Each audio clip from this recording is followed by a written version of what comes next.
So let's roll some dice in anger. And I've remembered the session it is because last time it was session 13, unlucky 13. So this one is episode 14. If we're all ready, ladies, gentlemen, Sammi, Ashina, you experience your normal nightmare. It is mists. Let me backtrack. You're playing with your sister and everything is fine. And then in your village, you start to hear screams and your sister becomes concerned. And you hold on to your sister's hand until it gets to the point where the screams are coming closer. And you can't see anything, you're too little. But your sister turns to you, ashen, and she just says one word, run. And you've never seen this from your sister before, and you run. And then you dream about mists. Mists all around you. And from the mists, this muzzle, this snapping, biting maw. Normally, the nightmare continues. On this occasion, you wake. And you get a sense of change. It's bizarre to wake from this nightmare, not sweating and groping around, but you're instantly alert. What you can see is the den. Around you, lying on your straw mattress on the floor of the cave that is your home, wolves. Small pack of wolves, 7, 8, 9 wolves, and Skenis, the elder, is leaning against the wall of the cave, clearly asleep. So as you come to consciousness, fully alert, Sammi, would you tell us what we see? And then we get Leah's lovely expression. So excited. So you see a young, pale woman, late teens, early 20s, and she's covered in mud, cuts, scars, bruises. She's wearing old, worn leather armour. Her boots, long fingernails are encrusted in mud and blood. Her long, dark, messy hair sticks to her face. Her neck and shoulder show a gnarled scar, clearly showing that she was mauled a while ago. The most noticeable feature being her eyes. Auburn, more golden, familiar, but they show fear, confusion, and feralness. Seth, come here. I've been Seth bombed. Come say hello. Hello. Hi, Seth. Hi, Seth. Let me just go and get him back into bed. 1 second. Come on.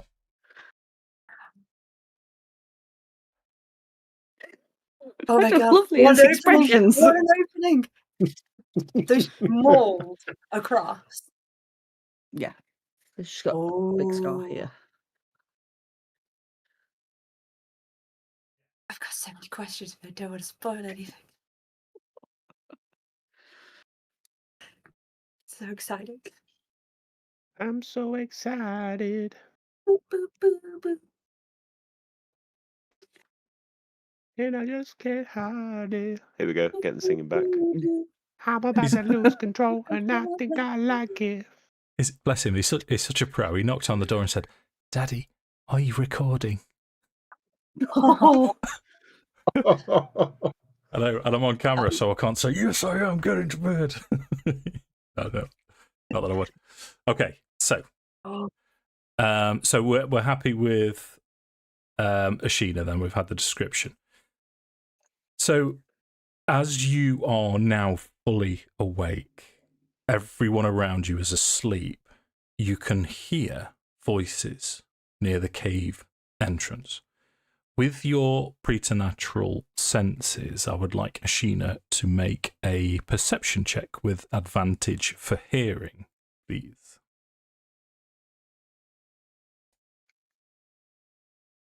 23. That's a good roll. So that is enough for me to tell you that you can hear Bianca talking in hushed tones. And she sounds excited. And she's talking to Asiana. Asiana's been on a hunt. Asiana was leading a pack, hunting down the undead warriors that roam Barovia. And Asiana is breathless as she starts to tell Bianca a tale. But you manage to catch virtually all of what is going on between the two. Asiana is telling Bianca of their hunt. It was successful. They found one. They found one of these undead warriors, and the pack descended. But this undead warrior was defended by a group of interlopers. There was a man mounting with a massive sword, a halfling wizard, and a sallow-eyed, grumpy-looking motherfucker. And there was also a woman that looked like Ashina. And there's a gasp from Bianca as Asiana says this. And Bianca questions, which you don't quite hear. But Asiana confirms, yeah, no, it was the spitting image of slightly older maybe, but she looked exactly like Ashina. And you can hear now Bianca hiss. And the words that come from Bianca now sound gleeful as she says, well then, we have no choice. Ashina must die. This very night. Fetch the rest. I will stay here. Sammi, what would Ashina like to do?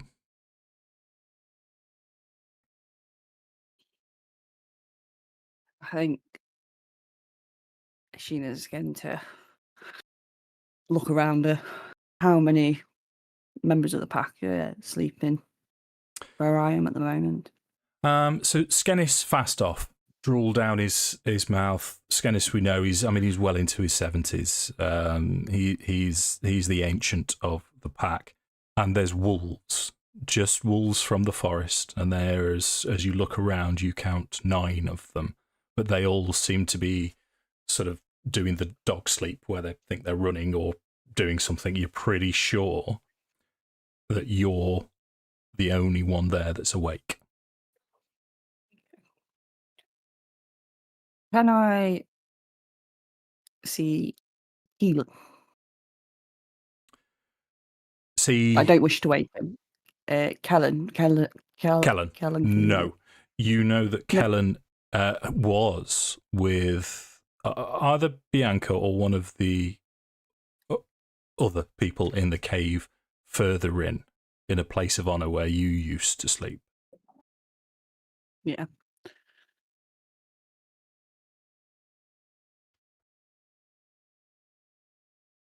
Ashina would feel quite conflicted over hearing what she's just overheard and having to now potentially walk away from her pack. And she will look up the corridor to where Callum would be, and she'll whisper, "I'm sorry," and she'll start to stealthily, as she can, make her way out of the cave. Okay, brilliant. So we'll add a little bit of flavour to this. So you make your way to Kellen's side. his new ward is asleep, and his blanket's pulled down. And you used to replace his blanket, but as his blanket's pulled down, similar to your scar, he still has a fresh bite scar on his shoulder. But as you pull it over, and he sort of smiles and puts his hand up, and he continues to sleep. So if you're going to sneak out, I'm going to ask. It is completely dark. Perhaps torches around. Perhaps you were surrounded. There was the embers of a fire near to you, but it's dark enough for me to say roll stealth with advantage.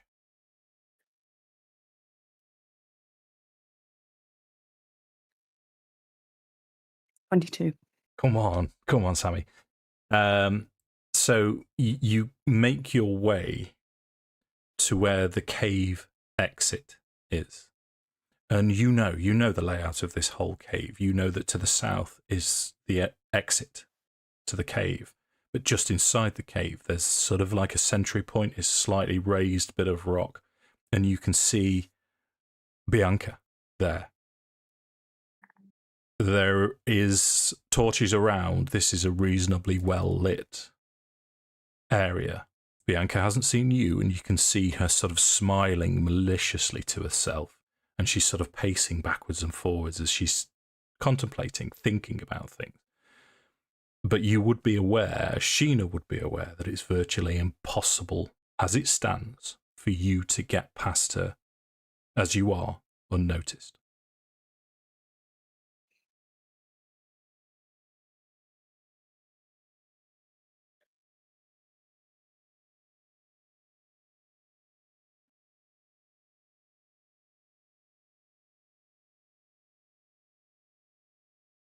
Can I see anything around me? Anything loose on the ground? Something heavy that's loose? Rock or... Yeah. That there's loose rocks, there's loose stones, there's plenty around. Yeah. I'd like to take a fair chunk of rock, and I'd like to throw it up back into, not quite far back behind me, but behind Bianca, so she would have to notice to potentially turn around. Okay, gotcha. So let's add a roll to this then. So what I'm going to ask for, make a, let me have a think. I'm thinking if you're throwing it, either a strength or dexterity check, just as a sort of improvised weapon, so it lands where you want it to, and to distract. So dealer's choice, strength or dexterity check. I'll go with dex. Oh, fuck. 5. Yeah. Okay. So it as you try and spin around and distract her with a pebble, it lands on a bit of straw and doesn't make a tiny bit of noise. But you can also hear now, further into the cave, you can hear people waking. Then you hear the noise of what now? Right. Time is running short. What would Ashina like to do?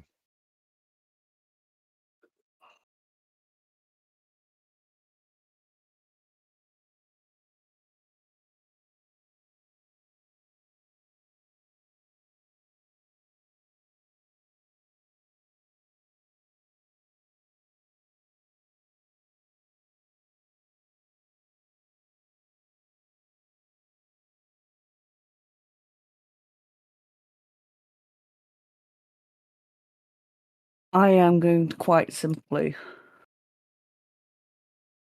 try and... Oh, no. No, I can tell you what I'm going to do. Something that her pack wouldn't be aware of is she's realised she has Druid powers, and she's been slowly trying to hone them. She would like to attempt to turn herself into a mouse. So how does, to your mind's eye, what would that look like as Ashina goes from this, I'll be honest, Sammi, hot 20-something year old dirt covered woman, how does she change into a mouse? What does that look like? So she's trying to use her focus and will herself into this form. Is going to be the full-blown commercial, like her hands start to shrink and change into tiny paws, and she'll suddenly get little mousy ears on the top of her head, and then all of a sudden she'll just shrink. Nice. Boop. Okay. So you turn into a mouse form. As you, I mean, there's mice around, there's rats around. They're part and parcel, especially this time of night. And you crawl along the cave wall towards the exit. As you get to the cave exit and you look around and you can see that Bianca's not paid any attention to you whatsoever, Asiana joins her. And Asiana will say, and this is the last thing you hear as you start to head out into the snow. Asiana will say, this party, they were heading towards Vallaki. I don't know what we should do. I don't know what Kirill would want us to do, but and then they move, and you can see with Asiana and Bianca 4 other creatures heading towards where Ashina was sleeping as you make your way out into the cold snow. So far, you seem to have escaped, but you know the pack are swift. What would you like to do? Now, I would like to keep my mouse form and basically run as fast as my tiny little legs would carry them, freezing my nipples in the snow, and stick to the undergrowth. Okay. So as you get through the undergrowth, and this is hard going as a mouse, you're quite light. You're going over the freshly laid snow. Where would you like to head towards? Vallaki. Vallaki. Okay. So it doesn't take you long to realise that in this form, it's going to take you weeks to get to Vallaki. Once I realise that I am a very good distance away, potentially even they might have gone ahead of me and circled back round, I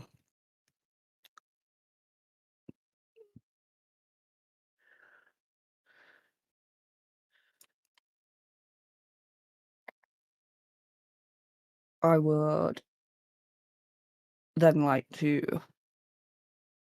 turn into my direwolf form. Okay. So you eat the distance. You go from the snow into the pine forests of the Svalich woods, and you're descending down the mountain. As you can see Lake Baratok in the distance, as you skirt round Lake Baratok and head straight to the Svalich Road, and along the Svalich Road, you haven't had much chance to stretch your legs. Now, 4 legs, as it were. But you know you can eat the distance, and your stamina is incredible as a direwolf. And you run through the night.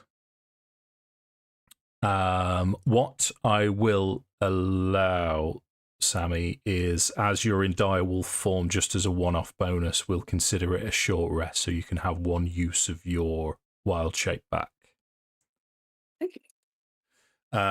As you get to the outskirts of Vallaki pretty quickly. It's getting close to dawn now. This is a walled town. You've never been here before. You knew where it was, and you've got here pretty quickly.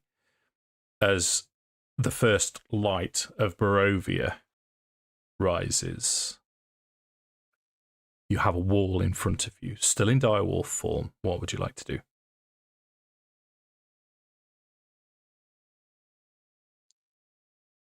I mean, can I listen around me? Can I hear any sign of the pack potentially trying to follow? That would be a perception check. Again, you can have this at advantage. So this would be from I get advantage anyway. Yeah. Which is yeah. 25. 25. You're pretty Damn. confident. No. See you in the morning. You're pretty confident that all the way from the cave mouth, the fact that you've turned into a mouse and gone out, you've thrown off the pack's senses, and you're pretty safe and secure in the knowledge that they're not tracking you. But with a 25, no, that it's sort of like the witching hour. So you can see on the wall there are two guards, but they're starting to doze. Their shift is almost up. But the gates are closed. The wall is quite tall.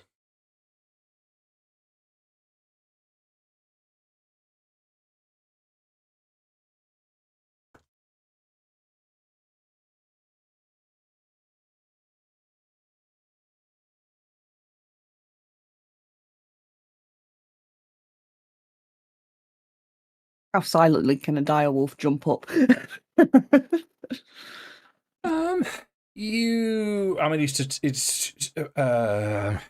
you what we'll do at this point. Let's give you the image of Vallaki again, and then we can formulate a plan. Shoo. Where are you, Vallaki? Vallaki images, is it on that one? No, it's not. It is I'm for lucky. Town of Vallaki, there we go. So you're just on the outskirts coming up here. So what we'll say, there's a particularly large, as you sort of look around, there's a large stone here next to the walls. So if you want to make an athletics check to leap from the rock to go over the gate, the fence, to you crash into the fence, make just a normal strength check for me.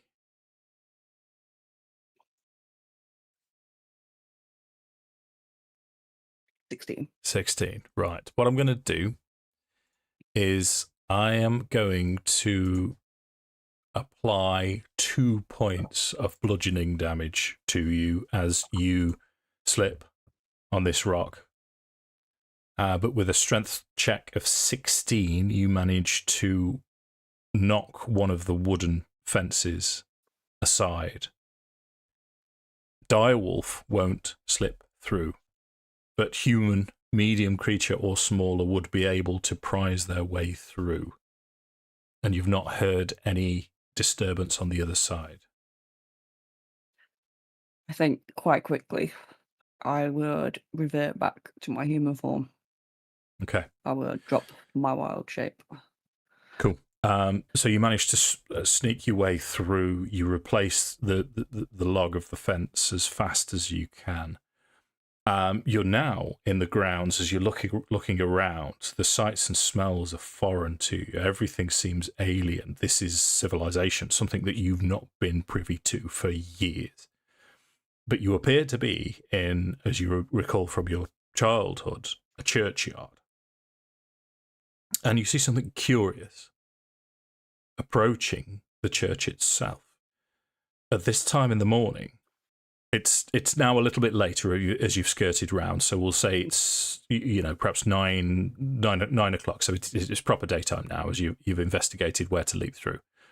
You see a man in a heavy raincoat, hood up, run to the door of the church. And from his pack, he pulls a scroll. And he's hastily writing something on the scroll.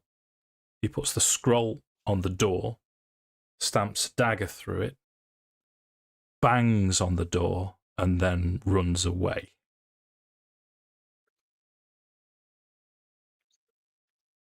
Can I just...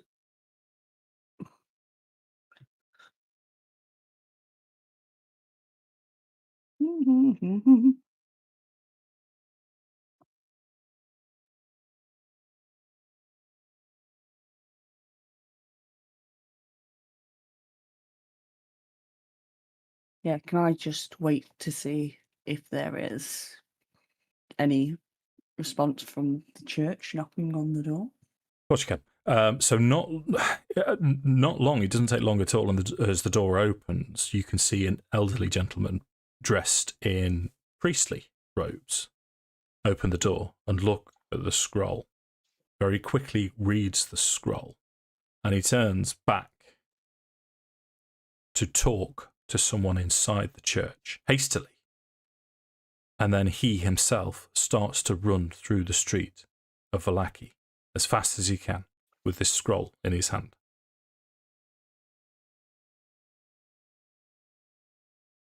What would you like to do? I would like to follow the priest at a safe distance. Okay. Roll a... No, you know what? Yes, done. So as you follow the priest, he's in that much of a haste that he's not paying attention to anything. It's a bizarre town. You can see flashes of red here, there, and everywhere, whether it be on people starting their day, or awnings, or some kind of livery on shops. But this priest goes all the way through town. Are you, because he's going along the main high street and there are people around now, would Ashina be just following along? No, she would. Along? She would be trying to stay away from the crowd. She'd be trying to watch from a distance, potentially from the alleys. Okay. Well, in which case, I've changed my mind. Roll stealth just to see how successful you are.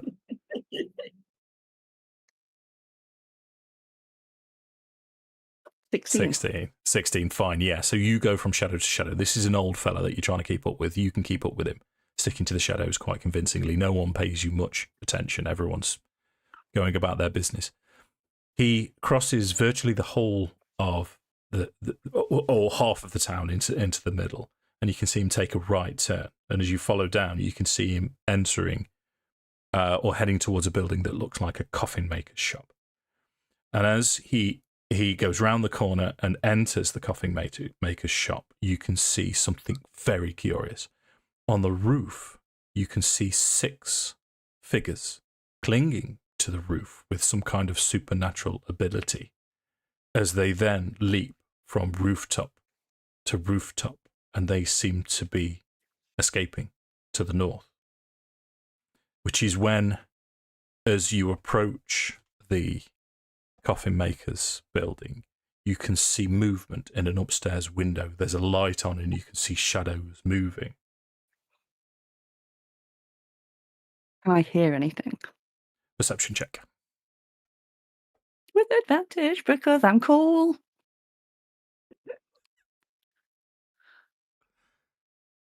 26. 26. So you can hear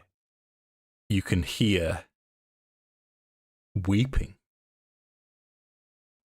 wailing. Something catastrophic has happened in that room.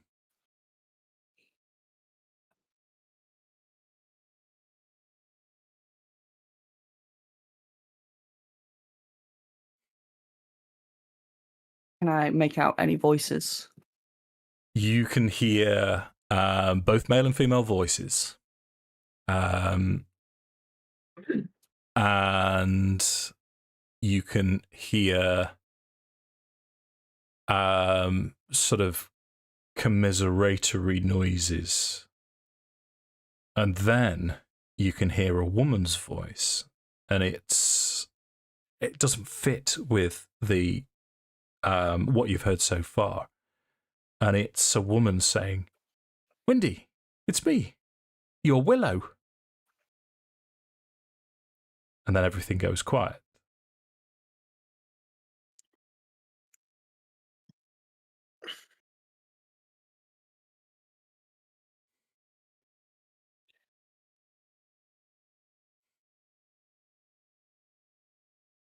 And I attempt to stealthily get into the coffin maker's Sure. shop. Roll Or is there a stealth then. window that I can see through to see what's going on? Yeah, absolutely. What? So you could either roll stealth to sneak through the building, or you could make either an acrobatics or an athletics check to see if you can climb up this stone building and look through the window. So I'm going to try stealth through the building. Okay. I am going to give myself guidance.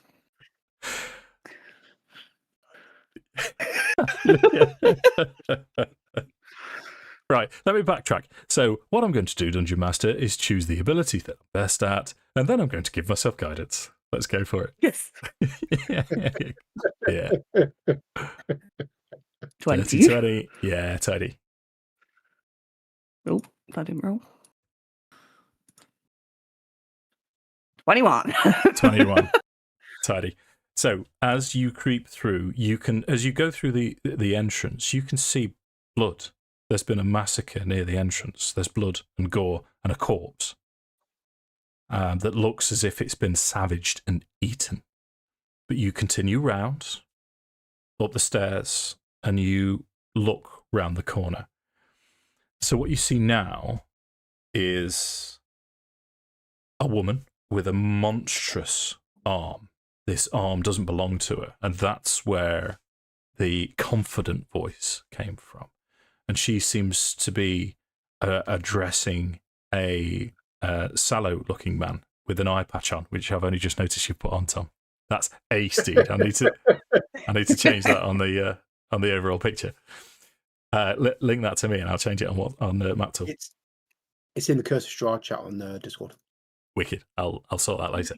Yeah, and he is in bits, and he is next to a halfling and a man mountain, and they're all sorry, no, let me backtrack.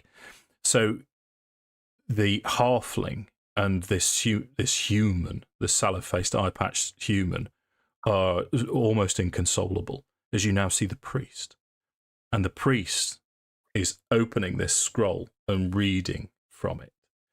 So I'm going to leave you there for a second and go to Horace. So, Josh, all around you is mist. In the mist are faces. Faces just floating past, screaming in agony, or just looking confused and sad and sallow.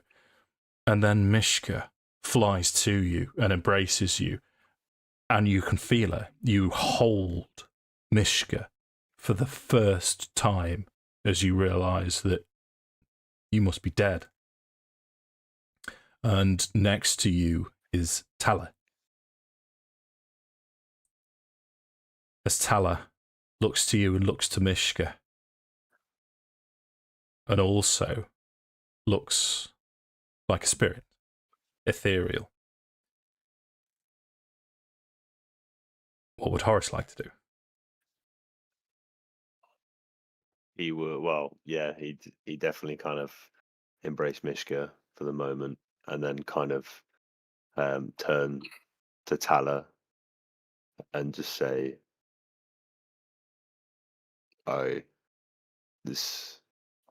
you're not supposed to be here. This can't be.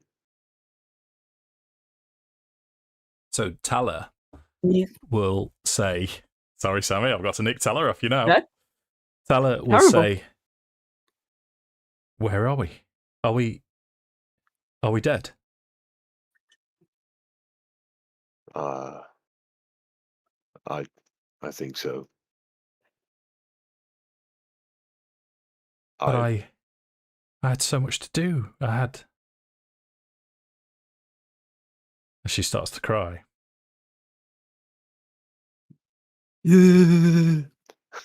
Thanks, Sammi.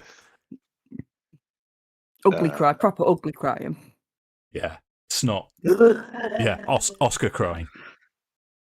No, just pure ugly crying. It's not Oscar crying. It's Okay. pure ugly. I'm sorry. I wish there is more I could have done. I had more to do too. And then I'll turn kind of back towards Mishka and just say, sister, I'm sorry. I've failed you again. I promised that we would find an end to this curse that has plagued you for however many years, but it couldn't be done. Go on, carry on. Just say we're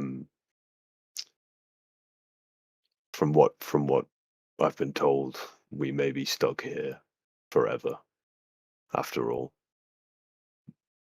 But there is hope in the fact that we are not lost from each other.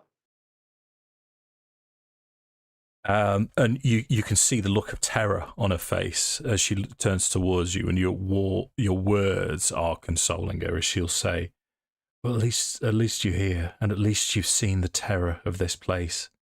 There is no escaping. This mist encapsulates everything.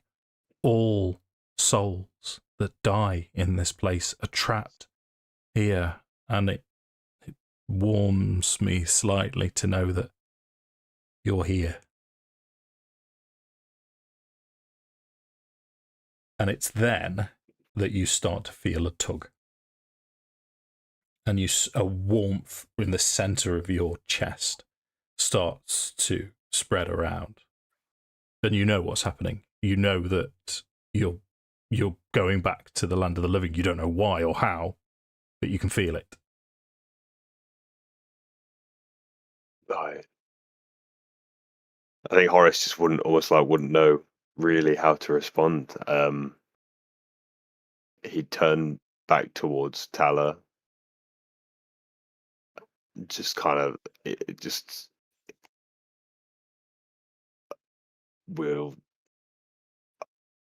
I don't think my time is over now.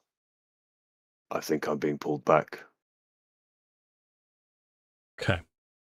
I'll roll persuasion. Nat 20. Yeah. Oh, Thank God for that. I think because natural one was going to be awkward. Natural 20 is Tala will say, go. You have the chance. Go. Avenge me. Tell Farrow I said sorry. And if you find my sister, care for her. Your sister? And as a parting, she'll say, Farrow knows all, as you're pulled back to your body. Or you're starting to be pulled back to your body and leaving Mishka behind. And I just kind of nod towards Tala and just say, and then turn towards Mishra again and be like, I can't leave you again. I don't I don't want to be apart from you. And then I'd kind of like reach out and almost kind of like embrace her again. Okay.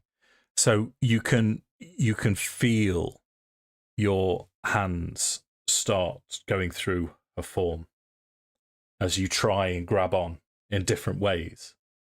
And she looks petrified as she starts to disappear. And then as a last grasp, she puts her hand out and you take hold and you pull her back as the rest of you see Horace take a breath. And you can see the spectral form of Mishka on top of him, holding him, weeping. So, Tom, make a perception check for me, please. Sure. Boop. That's 28 for you, Dave. You know what? These Where were these rolls last that week? is exactly what I wanted you to Where roll. were they? As Horace starts to breathe again, with Father Lucian casting his Raise Dead spell, you see a shadow move in the corner, and you look incredulously at the mirror image of Tala in the doorway.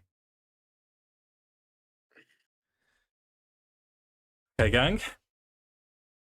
Prepare for the box episode. Let me put everyone's picture on. So let's set the scene of where you all are. You're upstairs in the coffin maker's shop. Horace and Tala have died. And then a woman appears with a monstrous arm who says to Farrow, and apologies, Tom, I didn't apologise when I saw you the other day. Your sister's going to call you Windy. What is she? I mean, it's got to be Windy, isn't it? So and they were both children, so of course it is. Yeah. So she will say, Windy, it's me. It's your Willow. And then Father Lucian arrives and feverishly attempts to cast these two spells, and is only successful in casting one as Horace starts to breathe again. Tala is still dead on the floor. Ashina, for you can see now your sister, your older sister, on the floor, dead. So here's the prepare for uncomfortable silence. What do you want to do, gang? I don't know if Farrow knows where to look, so he's looking between Willow, Ashina, and Tala, and it's just like too much. It's just like he's just dumbfounded and stopped because he doesn't know where to start, doesn't know what to do. So he is just speechless. Has Ashina seen Tala as she's noticed Farrow has seen her? Yes.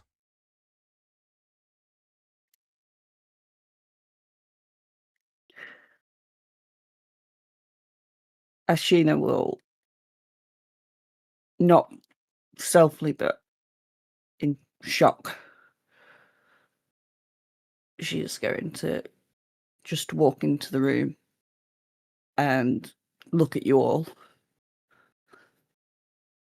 And she's going to put one and one together and realise that this is who she heard her packmate talking about. And she's going to look beyond Horace and Farrow and see Tala on the floor. And she's just going to rush straight to Tala.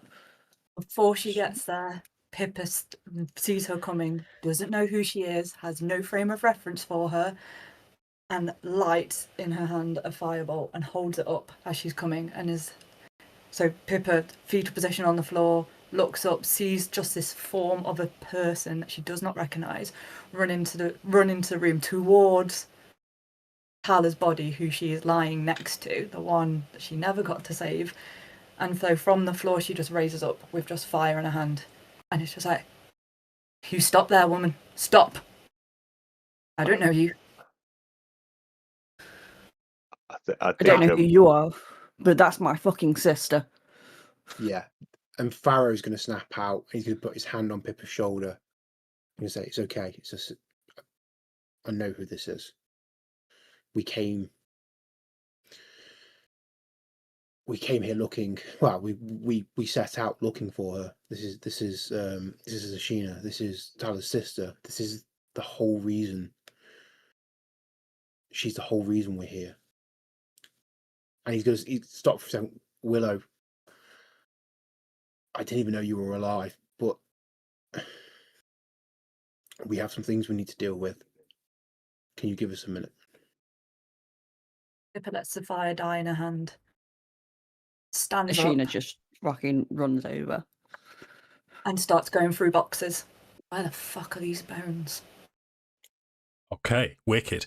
So Willow, as you're all looking around the room, you see this woman, scantily clad, monstrous arm, very imposing looking woman. Will sort of wryly smile at Farrow and say, "Well, I have business myself.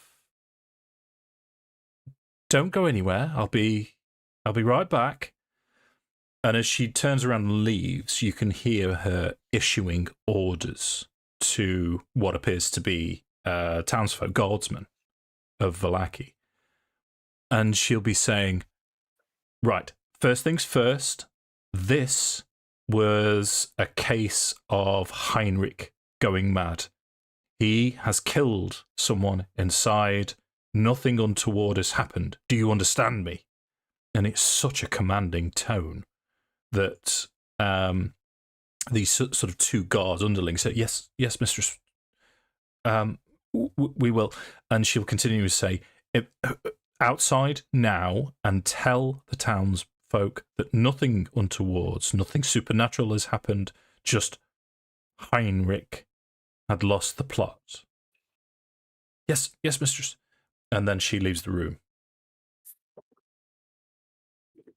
She turns back and say, "Farrow, I will see you soon, brother." And she will, Sorry, as a sister. sort of parting gesture, she will say, let me see. The little one. Bring her with you. I quite like her. She looks feisty." And she'll wink. That's a mummy. She'll wink at Pippa. It's so out of the ordinary. It doesn't fit into this situation. Straight away, you don't go. You're sort of thinking, "Who is this?" Sorry, that's my own personal game coming through. Like, yeah. Well, I mean, if that's what Pippa wants to do, that's Pippa would just be going through boxes. Sure. There's meant to be bones up here. You find the bones.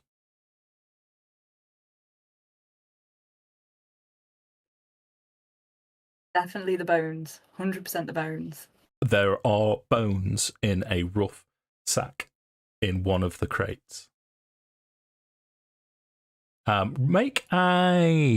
This is an odd one for Pippa, but make a religion check for me. Ooh.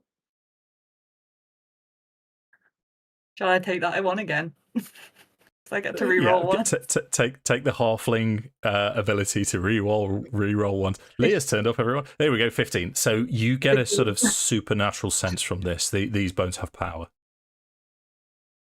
You're pretty sure that these are the correct bones. Pippa holds the bones and feels the power in them. She folds them back up. She walks over to Evolution and just drops them at his feet.